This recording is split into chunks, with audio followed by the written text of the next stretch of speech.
നമസ്കാരം, ഏവർക്കും H maths ലാബിന്റെ പുതിയ വീഡിയോയിലേക്ക് സ്വാഗതം.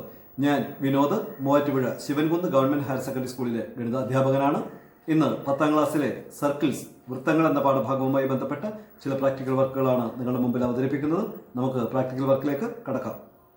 ഇവിടെ വൃത്തത്തിലെ രണ്ട് ഞാണുകളാണ് എ ബി സി ഡി എന്നിവ. ഇവ എക്സ്റ്റെൻഡ് ചെയ്തപ്പോൾ അല്ലെങ്കിൽ പുറത്തേക്ക് ദീർഘിപ്പിച്ചപ്പോൾ പി എന്ന ബിന്ദുവിൽ ഇന്റർസെക്ട് ചെയ്തു. അതായത് എ ബി സി ഡി എന്നീ രണ്ട് കോഡ്സ് ഔട്ട് സൈഡിലേക്ക് എക്സ്റ്റെൻഡ് ചെയ്തപ്പോൾ അത് പി എന്ന പോയിന്റിൽ ഇന്റർസെക്ട് ചെയ്തു. അങ്ങനെയാണെങ്കിൽ ഈ എ ബി പി സി അങ്ങനെയുള്ള വശങ്ങൾ തമ്മിലുള്ള ഒരു കണക്ഷൻ കണ്ടുപിടിക്കുക എന്നുള്ളതാണ് നമ്മുടെ ഇവിടുത്തെ ലക്ഷ്യം. അല്ലെങ്കിൽ എ ബിയും പി ബിയും പി ഡിയും പി സിയും ഒക്കെ തമ്മിലുള്ള ഒരു ബന്ധം. അതിനായി ആദ്യം ബി ഡി എന്നീ രണ്ട് പോയിന്റ്സ് ഇതുപോലെ ജോയിൻ ചെയ്ത് ലൈൻ വരച്ചു. എയും സിയും ജോയിൻ ചെയ്ത് ഒരു ലൈൻ ഇതുപോലെ വരച്ചു. നമുക്ക് ഈ ആംഗിൾ അറിയില്ല, ആംഗിളിന് എക്സ് എന്നെടുക്കാം. ഈ ആംഗിൾ അറിയില്ല, വൈ എന്നെടുക്കാം. ഈ ആംഗിൾ വേണമെങ്കിൽ ഇസഡ് എന്നും എടുക്കാം. അപ്പോ ആംഗിൾ ബി ഡി പി അത് ഇസഡ് ആയാൽ ഈ ആംഗിൾ എന്തായിരിക്കും? Angle B D C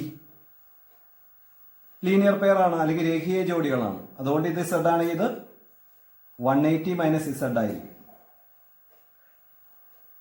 angle P B D ഈ കോൺ വൈ ആണെങ്കിൽ ഈ കോൺ എന്തായിരിക്കും? ആംഗിൾ എ ബി ഡി ഇതൊരു ലീനിയർ പെയർ ആണ്, രേഖീയ ജോഡിയാണ്. അതുകൊണ്ട് ഇത് വൈ ആണെങ്കിൽ ഇത് 180 മൈനസ് വൈ ആയിരിക്കും. ഇനി നോക്കാം, എ സി ഡി ബി ഇവിടെ ഒരു ക്വാഡ്രിലാറ്ററൽ ഉണ്ട്. ആ ക്വാഡ്രിലാറ്ററൽ സൈക്ലിക് ക്വാഡ്രിലാറ്ററൽ അല്ലേ? കാരണം എ സി ഡി ബി ഈ 4 പോയിന്റ്സും ഒരേ സർക്കിളിലെ പോയിന്റ്സ് ആണ്. അതുകൊണ്ട് ഇവ യോജിപ്പിച്ചുള്ള എ സി ഡി ബി എന്ന് പറയുന്ന ഈ ക്വാഡ്രിലാറ്ററൽ സൈക്ലിക് ആണ്. അതുകൊണ്ട് സൈക്ലിക് ക്വാഡ്രിലാറ്ററിന്റെ ഓപ്പോസിറ്റ് ആംഗിൾസ് സപ്ലിമെന്ററി അല്ലെങ്കിൽ ഓപ്പോസിറ്റ് ആംഗിൾസിന്റെ സം 180 ആയിരിക്കും, അല്ലെങ്കിൽ എതിർ കോണുകളുടെ തുക 180 ആയിരിക്കും. അതുകൊണ്ട് ഇത് 180 മൈനസ് വൈ ആണെങ്കിൽ ഈ ആംഗിൾ എന്തായിരിക്കും? വൈ ആയിരിക്കും. ഇത് 180 മൈനസ് ഇസഡ് ആണെങ്കിൽ ഇതെന്ത് വരും? ഇസഡ് ആയിരിക്കും. കാരണം ഇത് തമ്മിൽ ആഡ് ചെയ്യുമ്പോൾ 180 വരും. 180 നിന്ന് ഇസഡ് ആണ് കുറവുള്ളത്. ആ കുറവുള്ള ഇസഡും കൂടെ വരുമ്പോൾ 180 ആവും. അപ്പൊ അതുകൊണ്ട് ഇത് കിട്ടി. അപ്പൊ ഇത്ര ആംഗിൾസ് നമ്മൾ മുൻപ് പഠിച്ചിട്ടുള്ള ആശയങ്ങൾ ഉപയോഗിച്ച് കണ്ടു. അങ്ങനെയാണെങ്കിൽ നമുക്ക് ഇവിടെ വേറൊരു കാര്യം മനസ്സിലായി. A C P triangle A C P ഈ ട്രയാങ്കിളും ബി ഡി പി എന്ന് പറയുന്ന ട്രയാങ്കിളും സദൃശ്യ ത്രികോണങ്ങളല്ലേ? നോക്കിയേ, ഈ ആംഗിളിലെ 3 ആംഗിൾസ് ഏതാണ്? എക്സ്, വൈ, ഇസഡ് ആണ്. ബി ഡി പി എന്ന് പറയുന്ന ട്രയാങ്കിളിലെ 3 ആംഗിൾസ് എക്സും വൈയും ഇസഡും ആണ്. എ സി പിയിലെയും എക്സ്, വൈ, ഇസഡ് തന്നെയാണ്. അപ്പൊ ഈ രണ്ട് ട്രയാങ്കിൾസിന്റെയും 3 ആംഗിൾസും ഈക്വൽ ആണ്. അപ്പൊ സദൃശ്യ ത്രികോണങ്ങൾ അല്ലെങ്കിൽ സിമിലർ ട്രയാങ്കിൾസ് ആണ്. സിമിലർ ട്രയാങ്കിൾസ് ആണെങ്കിൽ നമുക്ക് എന്തറിയാം? അതിന്റെ കറസ്പോണ്ടിങ് സൈഡ്സ് പ്രൊപ്പോർഷണൽ ആണ്. അപ്പൊ അതുകൊണ്ട് നമുക്ക് വലിയ ട്രയാങ്കിൾ എ സി പി എന്ന ട്രയാങ്കിളിലെ വൈ എന്ന ഈ ആംഗിളിന് ഓപ്പോസിറ്റ് സൈഡ് ഏതാന്ന് നോക്കാം. എ പി ആണ്. ആ എ പി ബൈ ഈ സ്മോളർ ട്രയാങ്കിൾ, ആ ചെറിയ ട്രയാങ്കിളിലെ വൈക്ക് ഓപ്പോസിറ്റ് സൈഡ് ഏതാന്ന് നോക്കാം. ഏതാണ്? പി ഡി ആണ്. ഈക്വൽസ് വലിയ ട്രയാങ്കിളില്, ആ വലിയ ട്രയാങ്കിളിൽ ഇസഡിന് ഓപ്പോസിറ്റ് സൈഡ് ഏതാണ്? പി സി ആണ്. ഡിവൈഡഡ് ബൈ ചെറിയ ട്രയാങ്കിളില് ഇസഡിന് ഓപ്പോസിറ്റ് ഏതാണ്? പി ബി ആണ്.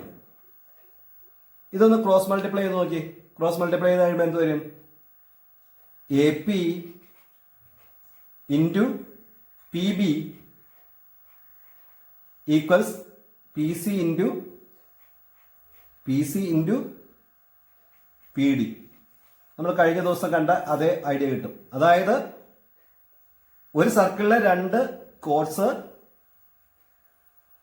എക്സ്റ്റെൻഡ് ചെയ്ത് വൃത്തത്തിന് വെളിയിൽ ഒരു പോയിന്റിൽ ഇന്റർസെക്ട് ചെയ്താൽ എ പി എന്ന് പറഞ്ഞാൽ total length up to intersecting point. ആ കോഡിന്റെ ഇന്റർസെക്ടിങ് പോയിന്റ് വരെയുള്ള length into outside length, B P എന്ന് പറയുന്നത് ഔട്ട്സൈഡ് ലെങ്ത്, പുറത്തുള്ള ദൂരം, ഈക്വൽസ് സെക്കൻഡ് കോഡിലും അങ്ങനെ തന്നെ total length up to intersecting point. C D എന്ന് പറയുന്ന കോഡ് ഇന്റർസെക്ടിങ് പോയിന്റ് വരെ ഉള്ള ഡിസ്റ്റൻസ് എന്ന് പറയുമ്പോൾ എന്ത് വരും? C P, total distance up to intersecting point, അല്ലെങ്കിൽ ഖണ്ഡിക്കുന്ന ബിന്ദു വരെയുള്ള ദൂരം, ആകെ ദൂരം by outside length, P D എന്ന് പറഞ്ഞാൽ ഔട്ട്സൈഡ് ലെങ്ത് എന്ന് നമുക്ക് കിട്ടും. ഇവിടെ അടുത്ത കേസിലേക്ക് പോകാം. ഇവിടെ എ ബിയും സി ഡിയും ഈക്വൽ അല്ല. ഇനി എ ബിയും സി ഡിയും ഈക്വലായി വരുന്ന രീതിയിൽ ഞാനിവിടെ ബിയുടെയും എയുടെയും പൊസിഷൻ ഒന്ന് മാറ്റുവാണ്. ഇത് എ ഇവിടെ നിന്ന് ഇങ്ങോട്ട് മാറ്റി, ബി ഇവിടുന്ന് കുറച്ച് താഴത്തേക്ക് മാറ്റി. ഇവിടെ എ ബിയും സി ഡിയും ഈക്വലാണ്. അങ്ങനെ എ ബിയും സി ഡിയും ഈക്വലായിട്ട് വരുമ്പോൾ നമുക്ക് മറ്റൊരു കാര്യം കാണാവുന്നതാണ്. അതിന്റെ ബേസ് ആംഗിൾസ്, അല്ലെങ്കിൽ ഈ രണ്ട് എയും സിയും ഒന്ന് അളന്നു നോക്കാം. എ എന്ന് പറയുന്ന ആംഗിളും ഈ സി ബി എന്ന് പറയുന്ന ഈ എ എന്ന് പറയുന്ന ഈ ആംഗിളും സി എന്ന് പറയുന്ന ആംഗിളും ഇവിടെ ഈക്വൽ ആണെന്ന് കാണാം.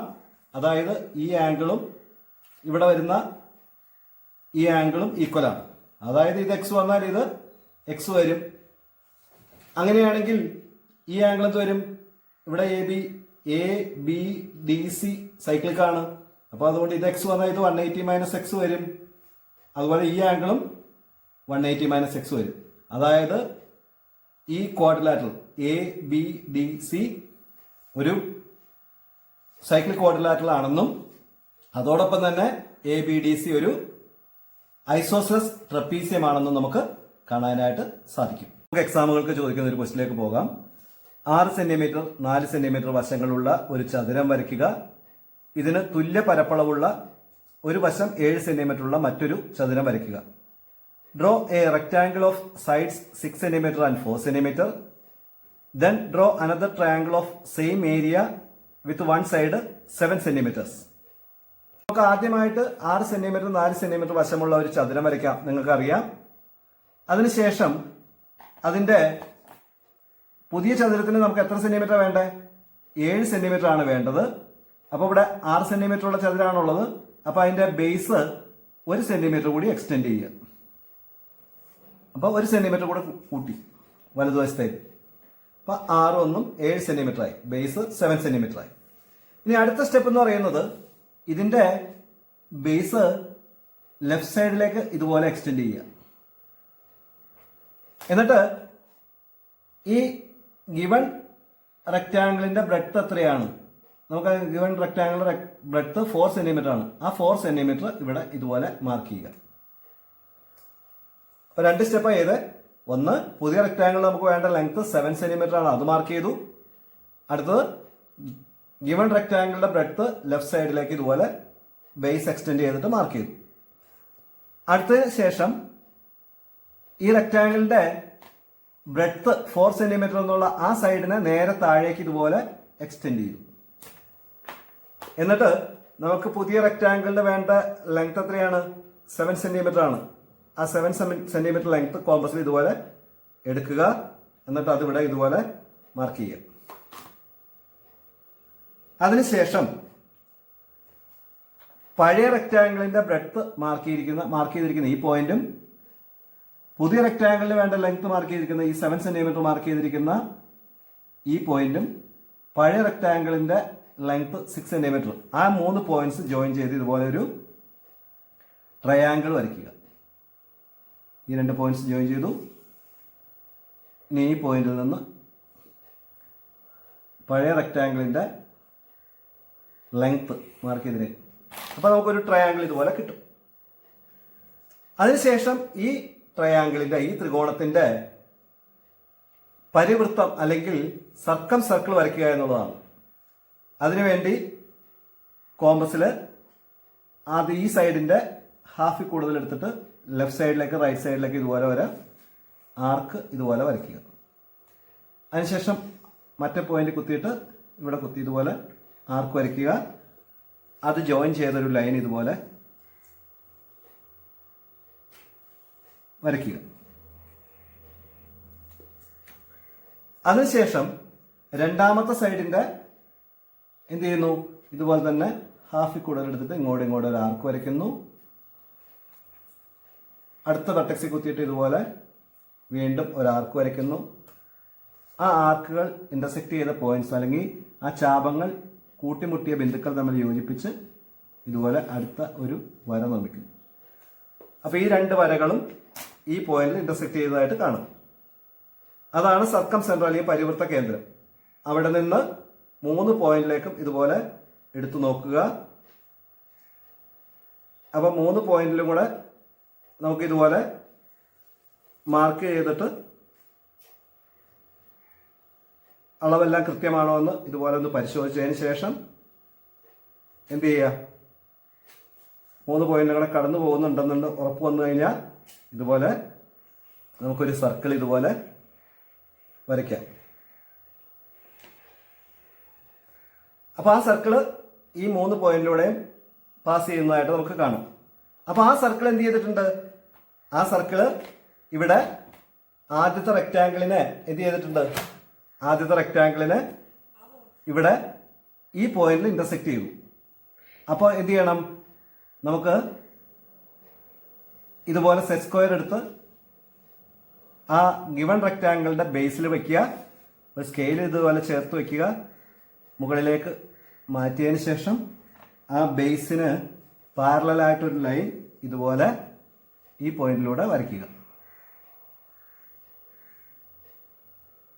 അതിനുശേഷം ഈ പോയിന്റിൽ 7 സെന്റിമീറ്റർ എത്തുന്ന പോയിന്റിൽ എന്ത് ചെയ്യുക, 7 സെന്റിമീറ്ററിൽ എന്ത് ചെയ്യുക, നിന്നും ഒരു പെർപെൻഡിക്കുലർ വരയ്ക്കുക. അപ്പൊ നമുക്കൊരു പുതിയ റെക്റ്റാങ്കിൾ ഇവിടെ കിട്ടും. ഇതിങ്ങനെ ഒരു റെക്റ്റാങ്കിൾ കിട്ടിയിട്ടുണ്ട്.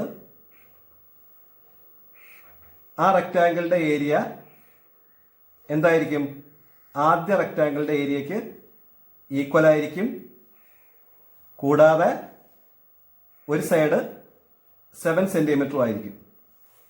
അപ്പോൾ ആദ്യം ഉണ്ടായിരുന്ന ആ blue coloured rectangle equal area ഉള്ളൊരു റെക്റ്റാങ്കിൾ ആണ് ഇപ്പോൾ കിട്ടിയിരിക്കുന്നത്.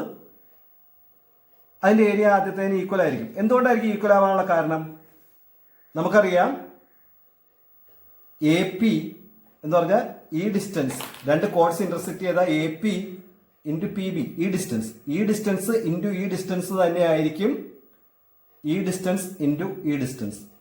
അല്ലെ, കഴിഞ്ഞ ദിവസം പഠിച്ച A P into P B equals P C into P D എന്നുള്ള ഐഡിയയിൽ അല്ലെ, രണ്ട് കോഡ്സ് ഇന്റർസെക്ട് ചെയ്താൽ ആ ഇന്റർസെക്ട് ചെയ്യുന്ന പോയിന്റ് വരെയുള്ള distance into balance distance equals ഇവിടെയും ഇന്റർസെക്ട് ചെയ്യുന്ന പോയിന്റ് വരെയുള്ള ഡിസ്റ്റൻസ് ഇൻറ്റു ബാലൻസ് ഡിസ്റ്റൻസ്.